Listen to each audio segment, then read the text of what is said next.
Respected Professor Habib, distinguished delegates, faculty members of the AMU, and dear students. At the outset, I must say that I am grateful to my friend Nadeem Sahab for having asked me to come for this seminar and make a presentation. Honestly speaking, I do not have any pretension or any claim of making a presentation related to Syed Ahmad Khan. I was very hesitant. Yet, I decided I must go. More as a learner than one to speak on Sir Syed Ahmad Khan. My presentation will deal with community and nation and Sir Syed Ahmad Khan, but not in the context. I'm not exploring Syed Ahmad Khan's perception of community and nation, but I'm trying to locate him in the context of debate which was going on about community and nation in late 19th century India. How far where we would put him. You know, in the history books, as a student of history for a long time, I have been reading about Sir Syed Ahmad Khan in two different contexts, as a student, as a teacher. One is related to his role in the late 19th century intellectual movement, as a great reformer, as one who was a man of reason. The other viewpoint about Syed Ahmad Khan is known in history as a part of the Muslim politics, which sometimes is described quote-unquote separatist politics. And at the same time, he is also described as Muslim communalist. For a long time when I have been studying it, I was sometimes uncomfortable how far are we correct in using these words. Because sometimes these labels do trouble us because when we put them as categories rather than locating them in the part of historical context. From here I just want to say one thing, that in the 19th century, and you know, a friend of mine here told me that he would like to, he knows that Syed Ahmad Khan had a very close connection with Punjab. I just want to tell him that after 1857, there were a number of people, and that is not Muslim, but Hindus who were reading Syed Ahmad Khan. Lajpat Rai, in his autobiography and later on the 4 letters which he wrote to Syed Ahmad Khan, he begins with those essays. In fact, I was trying to search that quote, but I could not find, and in the meantime, my dear friend Raja Saab said that I should go and start speaking. You know, if I remember that quote, because that is not in my paper here, that he says that in my childhood, my father was a regular reader of Social Reformer. Not only that he read Social Reformer, he would make me listen because he did not know. So he would make me listen to the Social Reformer, and my father's impression was that Sir Syed Ahmad was a prophet of the 19th century. Now this is how Sir Syed Ahmad Khan was read across communities in the late 19th century Punjab. Now, if we go into I'll come to his letters also, those 4 letters later. So, Syed Ahmad Khan, not only in the sense that the Lajpat Rai was reading about him, but also he was closely associated with Punjab as far as Anjumans were concerned. I mean, I have read some of the documents in National Archives where I found that he was a guiding spirit about some Anjumans or Muslim associations which were formed, and there his emphasis was more on Islamic Islamic religion, and the way our friends S. Harifan Habib was talking about it, and also his emphasis was on education. But more important, where I want to focus is that his emphasis on modern education, or sometimes it is written Western education, in Punjab was very crucial, because in the 1880s a university was going to be established, or it was the idea was to upgrade Punjab University College to a university, and Littner was focusing or was insisting on the British government that it should be Oriental studies. It was Sir Syed Ahmad Khan who was carrying a campaign outside Punjab saying that it is the Western education, it is the modern education which should be more useful, so the university should not be limited to the Oriental studies. So what I am saying is that in the 19th century, in the late 19th century, when the people in Punjab looked towards him, that was a very different kind of Syed Ahmad Khan, and that was an intellectual who was deeply involved in the ideas, who was deeply involved in making India a modern nation. Now from here I go to the second point, and that is my problem, and that is, I think, for which I have come here. You know, when I did my own study of religion, community and nation in the context of Punjab, my study is basically on Punjab, it doesn't deal with India as a whole, yet I have certain questions in my mind, and I thought that here is a very distinguished body, distinguished audience which may be able to help me. I have some questions about Sir Syed Ahmad Khan, about community, communalism and nationalism, and I would try to know how far, where can we fit him? Does he deserve to be called separatist? Does he deserve to be called, condemned rather, as communalist? With this idea, I started working particularly on two things. When we talk of Syed Ahmad Khan, we talk him in the context of very simple binary communalism and nationalism, and say that those who were loyalists or supporter of the British Raj and at the same time talking about the community were communalist. So communalist versus communalist and loyalist. The other viewpoint, same thing. I see in the context of Punjab, Lajpat Rai. Lajpat Rai was trying to seek solutions of the problems of the Hindus and Muslims or other issues of the Hindus by emphasizing upon the Congress. So here, Lajpat Rai is seeking the support of the Congress. He writes a long piece in 1901 and says to the Congress that let us sit and resolve the issues which concerns the Hindus and the Muslims. So Syed Ahmad Khan is seeking the support of the colonial rule in order to resolve the problems. So Syed Ahmad Khan is communalist and nationalist. Communalist and loyalist, whereas Lajpat Rai is nationalist, and up to 1920 we don't find the word communal for him, but after 1920 we find the word communal for him. So I was really confused how to resolve it, and then I tried to study the whole problem very different, not as categories, not simply as a categories as communalist, nationalist, but I tried to find it in the context of communities. In the late 19th century, communities were constructed, reformulated, redefined. And communitarian discourse underwent different mutations. One mutation took place, the idea of communities developed in the late 19th century. A mutation takes place in the early 20th century, and its extreme form, that is community as a nation, which Sangh Parivar talks in 1920s and a section of the Muslim League talks in late 1930s or 1940. So this is one form of it. So we travel, this communitarian consciousness travels from late 19th century to 20th century. So I would not fix it here, because till late 19th century we do not have a very clear idea of the communities. I have a long section on it, sir. I will not go into detail. The only thing which I would say, that if we, in pre-modern times, one thing which is very clear, which Professor Romila Thapar says, that religion per se does not form community. Professor Irfan Habib says in a different context, which the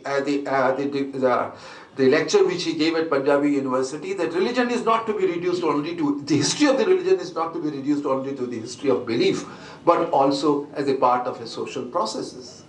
So if we see The same way, if we see, Ken Panikkar writes another thing. He says that there were people, believers of different religion, but it does not mean that each were conscious of being a part of a larger Hindu or a Muslim or a Sikh community. So therefore what we find that pre-1870s, I would say in 1858 or whatever you may call, that is pre-colonial time, the people of different religions did exist, but it does not mean that they formed a transtoral identity. And here Benedict Anderson becomes very useful, that the communities were imagined, and then he says that how communities, he makes it very clear that communities in the pre-colonial, in pre-modern times or in smaller areas were more relational, that is face to face, whereas in the modern times the communities were imagined. So this idea of modern times, these communities, when the pre-modern times, those were more local. In my paper I have argued that even in villages the communities did exist, but religion was not the identity. Religion was part of the community, which was one part of culture and was not the dominant part of it. So what I have Sandra Freitag, what she writes about it, and the sociologist Ferdinand Torrey. But the point what I just want to highlight, there are two kind of communities. One is the pre-colonial, which is more relational, face to face, and whereas in the modern time it is more imagined. If there can be a national identity, what Benedict Anderson talks in the context of making of nations, there can also be an identity on the basis of communities. And this is in the late 19th century, when new middle classes in the colonial period were trying to rediscover their past and trying to identify themselves with terms of communities. And this is what Hardy also writes, that the colonial government at that time considered communities as a crucial mode of representation. Because in the commentarian discourse, we always found that communities were fossilized identities given of the past, whereas communities were actually a part of the historical process. So therefore, and there I would end by saying this point, and that is the communities in the 19th century, and what Barbara Metcalf writes is very valid, that if we see the communities of the late 19th centuries, those were ideological communities. And those ideological communities were different from the communities which existed in the pre-colonial time. Now if we go into if we study the commentarian consciousness in this way, then we find the communities were constructed. And there you find the role of the print culture, you find the role of the education, and that is why when we study Syed Ahmad Khan in the context of Punjab, or you know about Aligarh, I wrote little about it, what you find in Punjab, he emphasized on education. His social reformer used to go. And that is why if you see also in the context of construction of Muslim identity in Punjab, Churchill, who wrote very good two pieces on Anjumans, that came in Muslim society, and he says that publication of the Muslims in Punjab was more than of the Hindus and the Sikhs, up to 1880s. After 1880, there was a decline. Though, if you see in terms of education, Muslims were much backward in Punjab, because there was no. Here I'm zero as far as Islam in Punjab is concerned, but I know that Islam in the urban areas was much different from the Islam which was in the western part of it, and that was tribal Islam, where the tribal customs also mediated in the Islam. So there was no one Islam in Punjab at that time. And because of this kind of situation, Syed Ahmad Khan's work was more in constructing an identity of a Muslim community. And therefore, but then this was not a process limited to Muslims. This process was also going on among the Hindus. This process was, take the example of it, that a whole Arya Samaj movement. And in Arya Samaj movement, when we study in the late 1880s, there were strong differences between Arya Samaj movement and Sanatan Dharmis. There is a very good very good book by Arya Jones. And interesting thing is that if we read that part of it, there is a sectarian divide. But the movement after 1880s, when there is a competition in society, when colonial government considers community as a more important identity, there is a coming of Sanatanis and Arya Samajis together. So here also, they are also becoming separatist. And thirdly, take the case of Sikhs. The whole Singh Sabha movement, you would also call it separatist, because their whole movement was asserting on one point, and Professor Garewal has written many a time, that how the Sikhs were asserting their separate identity in the late 19th century. So all these movements were separatist. But separatist does not mean that they were not prepared to have any dialogue with the other communities. This separatist communities it was not something pejorative. It was a social phenomenon. And because the idea in India was that in the pre-colonial time, there was a syncretic society. And in syncretic society, you can be a part of religious tradition, yet you can coexist. So therefore, if you could be a part of a community, you can coexist. And when Lajpat Rai writes letters to Syed Ahmad Khan, one important thing he says, and that is that what I expect from you, what I thought of you, that you would support Congress, because here Muslims and Hindus as communities, Muslim and Hindu communities are coming together and forming a nation. Oh, I'm sorry. I have not even finished the half. I'm not even finished the half. Advanced voting. You will give me 5 minutes? 5 minutes. Okay. Yeah. Then I'll jump the whole debate. So what I'm trying to say, that is the communitarian consciousness. But communitarian consciousness does not per se communal. And there I say, because for me communalism is a historical stage. Of course, in colonial discourse, for them it was a part of the Orient. It was an Orientalist, that is how Orient was different, and they were attached to their community hatred and all. But what is important is that we do not find the word communal in that sense in the Indian leaders. The discourse which was going on in the Indian leaders, I don't find that. And therefore, when I studied the communities and nation, now in nation, I have seen nation, of course, Professor Bipan Chandra and a number of historians have written on it. The point which I just want to underline here is, nation in India was also an imagination. It was also a product of history. And when nation was being constructed, communities were not seen as incompatible with nation. Communities could coexist as a part of nation. And that is one reason in 1888, whereas Badruddin Tayyabji said in 1887 that we can resolve the issues of the Muslims by remaining within the Congress. In 1888 at Allahabad, Congress passes a resolution and says that we will not take up any issue which goes against the interest of any community. And that was primarily for the Muslims. And BC, Bipan Chandra Paul in Bengal in early 19th century, which Sumit has cited. And there he says that there could be an idea of India's union. I don't know whether he thought of federation, Hindus, Muslims and Sikhs and Christians. But what I consider crucial, that Congress did recognize community, and that is why Gokhale after 1909 separate electorate, he said yes, there were fears of minority and there is nothing wrong addressing them. I'm cutting everything. I'm cutting short. In 1916, when Lucknow Pact was done, it was done with the idea recognizing that there is a Muslim community.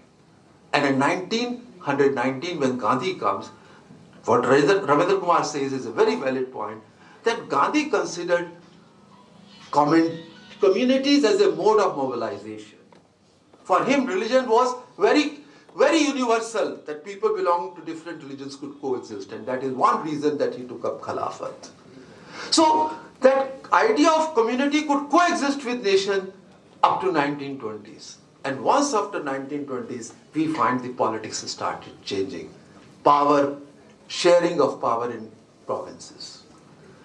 And result was that this sharing of power, communal violence, because of number of reasons, I'll just say one thing, that here the word communal became much in use. Of two different kinds. Lajpat Rai attacking Ali brothers, saying that they are communal because they talk of the Muslim interest only. Ali brothers conversely attacks Lajpat Rai, saying that he was communal because he was talking of Hindus. Interestingly, Jawaharlal Nehru in 1926 describes Lajpat Rai as communalist because he was talking about Hindu community and considers Hindu community more important than Indian nationalism. So the point what I am saying is, communalism in the national discourse has a context, and it is in this context, it is in this context that what we find that from 1925 it is seen as communalism as opposed to nationalism. Of course, that communalism as something reflecting or representing violence between the Hindus and Muslims. But 1925, another shift takes place, and that is when community itself contests the idea of inclusive nation. And here it becomes communal. Because the nation in India was to be built or was to be being formed as an inclusive nation, whereas Sangh Parivar says that Hindu nation. And Muslim League in 1930 says Muslim nation, which certainly Syed Ahmad Khan did not visualize in 1880s. He may have talked about community. He did not have that idea of separatist community within quotes and unquote.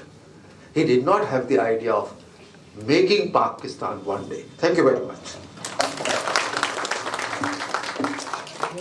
Thank you, and I'm sorry I have to. The chairperson's only problem is to look at the clock. I mean, that's all the chairperson does. I'm sorry. No, you were absolutely in time. I didn't have to give you the second bell. So, because I'm now standing between, you are standing between the audience and lunch, so we have to keep that in mind. Yeah, so any questions, comments? Yeah. I was very interested in the argument that community feeling, consciousness developed alongside national consciousness for the identical reasons: railways, telegraph, postal system. All parts came together. I feel that Syed Ahmad Khan belonged to the period of transition. Because if you look at his speech against the Congress in 1887, it's actually addressed first to Urdu using people. He has no consideration for the presidency's practice, what their position in education in this area is. Then secondly, he appeals to the Hindu people of this area, saying you are behind Bengalis. If there is examination, civil service examination in India, where would you be? So, regionalism is still not transcended in 1887. If you look at that speech, it's very intemperate, I am afraid, but still the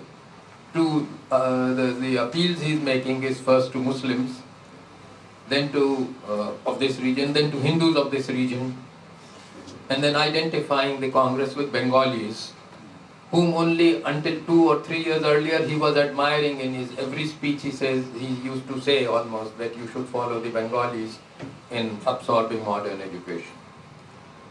So first I think it's important to set Syed Ahmad Khan in his period. He's not looking at the whole of India. And I think it was impracticable for him to be looking at the whole of India. It was only later on that he went to Bombay and stayed at the house of Badruddin Tayyabji, with whom he had such a controversy. So of course those things were developing, and the idea of the Muslim community of the whole of India ultimately came to pass. But let me end by saying that even in the Simla deputation, the Muslim leaders forgot about thanking the Viceroy for the partition of Bengal, and this was actually held against the Simla deputation by the later Muslim leaguers of Bengal, by Salimullah Khan and others. So this idea of a total Muslim community of the whole of the country is, I think, post Sayyid Ahmad. I just want to respond to you by making small observation that, there is a process. You have very rightly used the word transition. I agree that there is nothing in the late 19th century, there is nothing like one Muslim community. And not only Muslim community, there is not even a Hindu community. Because that was a process. And therefore, when Sayyid Ahmad Khan in the 19th century, probably his interest in Punjab is because Punjab is in North India. His emphasis is the area to which he can address. I don't know whether he ever thought of building a broad Muslim communitarian identity at the national level. But he certainly thought of expanding his region beyond this place, and you are very right. So, at that time when he did not have that kind of hatred which is against the Hindus, which is projected. And that I think the previous learned speaker, Professor Malik, made a very good comment that he was a cosmopolitan person and was interested in ancient Indian heritage, and therefore even in Punjab, and I said that how his name was Radhakrishan, Rajpat Rai's father's name was Radhakrishan considered him as a prophet of the 19th century. So, sir, I just want to, I agree with you that yet, even when nationalism was only limited to certain pockets, the idea of community was also limited to certain pockets. It was and that is why census reports Jones has written a very good article on census, where he says that this census idea gave us, or crystallized the idea of community, further crystallized the idea. We were told either you are a Hindu or a Muslim.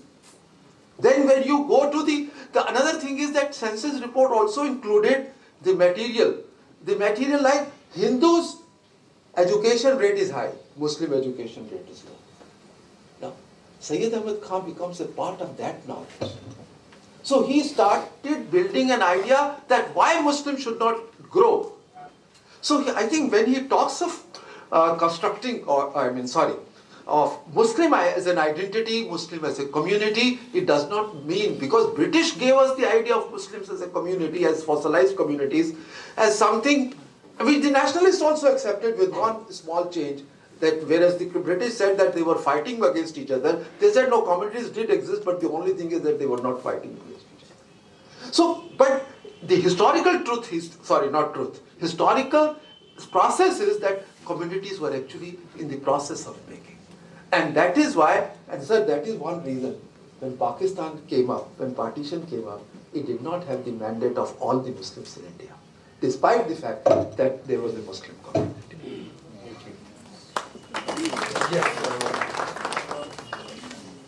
Community and nation are imagined communities. I was kind of uncomfortable with this insistence to keep these two categories as separate and distinct from each other. I think both the formation of community identities and the emergence of nationalism or national identities were mutually implicated processes. So it's not important as to how community identities come into existence, but as to how community identities begin to be seen in communal color as constituted by religion as the primary marker of identity. And there I think colonialism may have a role to play, but so did nationalism. This is, I think, the last point which I made. Okay. First of all, let me just underline one thing which I want to make it clear, that even the word nation, if we read Raymond Williams. Rezavi has some objections. Why did you bring them up? I do have objections. You know, I think it is, this question then is more between the two great historians, Professor Habib and our friend Farad. So I think I am an outsider. But in any case, okay. That's the point which I just want to underline. You know, the word community in the context of India, when the British uses it, I have already discussed it. But that word continues. Now the point is that when I have made use of the Endick Benderson work, I was also conscious of the fact that Raymond Williams writes that the word nation in the late 19th century does not mean territorial sense.